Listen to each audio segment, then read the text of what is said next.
That's how I'm starting Vlogmas Day 10. Ah. You do? Gotta feel it for you. I should get like a measuring spoon. I didn't even put any water in here yet. Great.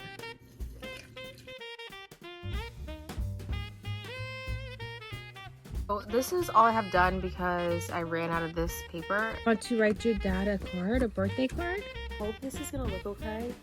I wanted a little bit of a change of scenery because I'm pretty sure it's empty. Didn't we like already establish that yesterday? Okay, look it.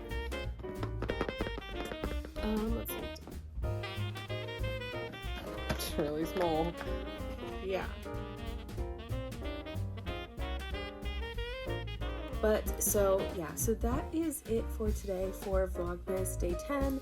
I'm sorry it seemed like I did absolutely nothing today. Thank you so much for sticking with me so far. We are on Vlogmas Day 10. I can't believe it already. The little errands to run in the morning. So yeah, muchísimas gracias for watching este video for Vlogmas Day 10. I will see you guys.